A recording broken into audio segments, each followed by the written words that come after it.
What is up, guys? It is Coaster Watch here, and today I'm going to be counting down my brother's top 10 most anticipated roller coasters at Cedar Point. He is 10 years old.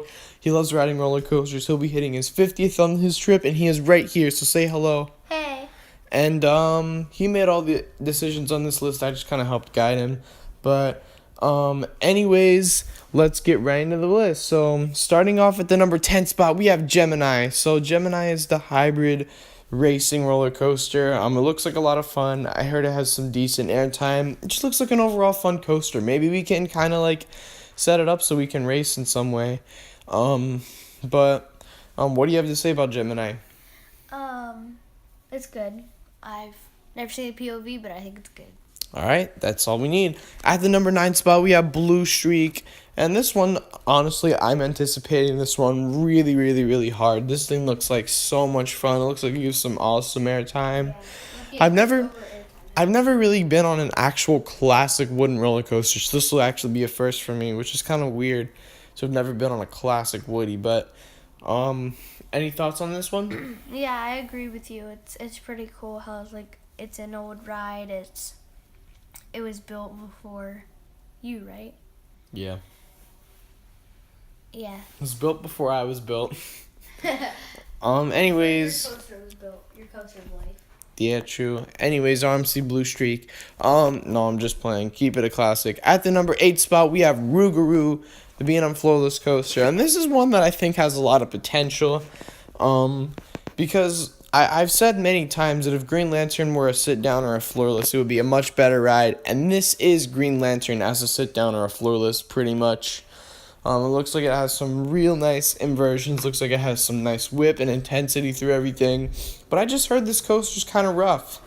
But as long as I sit in the front middle seats, it should be fine. So what do you think about Rougarou? I also haven't seen it. Well, I think I have, but I don't really remember. I'm pretty sure it was good. It was like a nice, good ride to be on at Cedar Point. Yeah, that's all we got to hear about that. And at the number 7 spot, we have Valraven, and Valraven looks like an awesome dive coaster. Coming from a 10-year-old's perspective, he loves dive coasters. I think Sheikra, I'm pretty sure Sheikra is in his top 10. Looks like it has an awesome first drop. It looks like it's probably going to be better than Sheikra. If it weren't for the restraints, it would be a definite, but I don't really know. I have a feeling he's going to really, really love this coaster.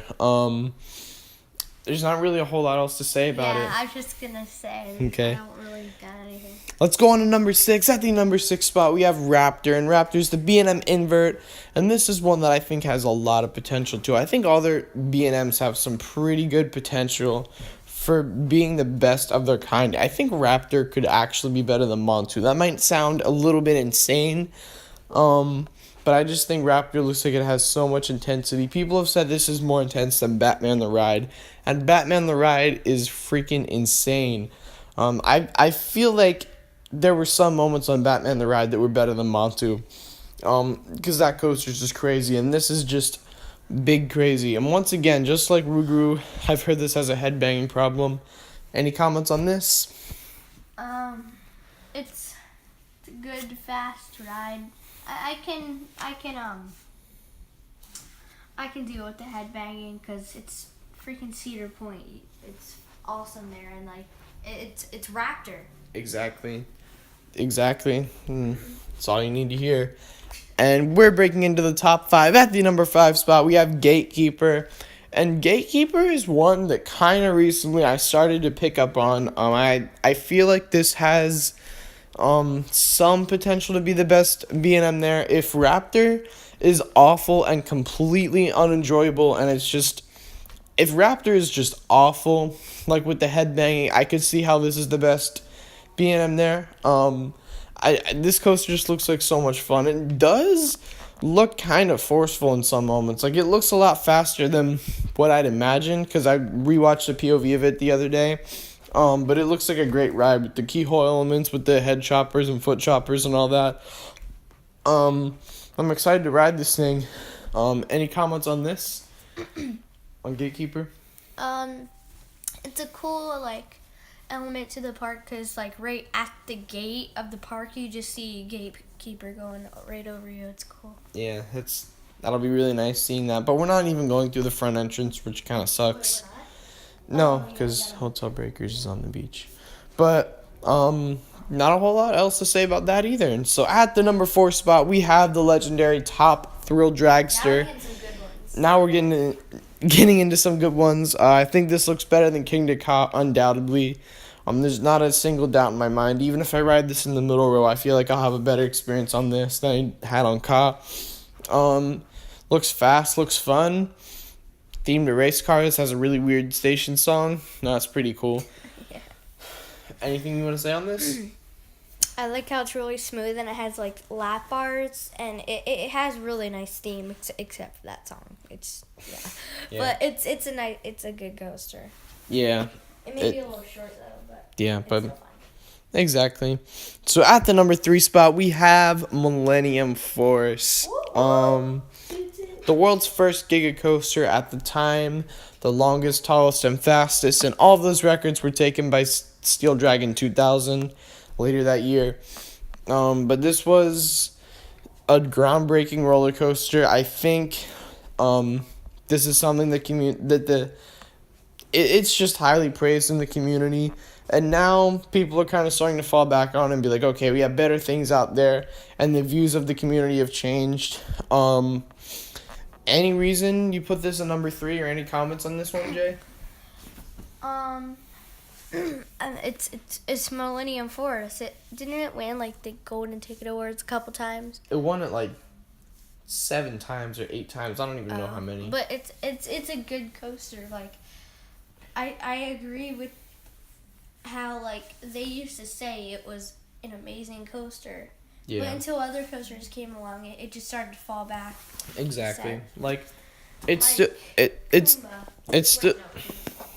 still looks like an amazing ride, but I think the 2 other coasters are better because of the aggressiveness, the intensity of the airtime, just a whole bunch of other reasons.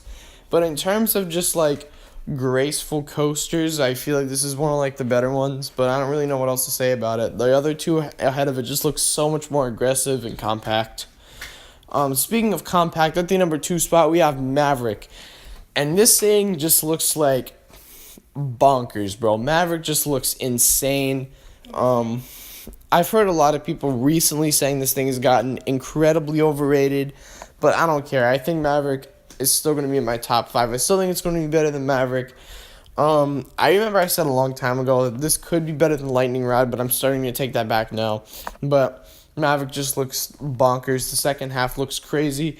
Riding this thing back row at night, I'm sure is an experience that I'm never going to forget.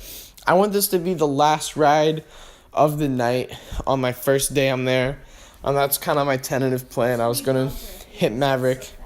Well, not in the front row, but any comments on this one, Jay? It's a fast and intense coaster.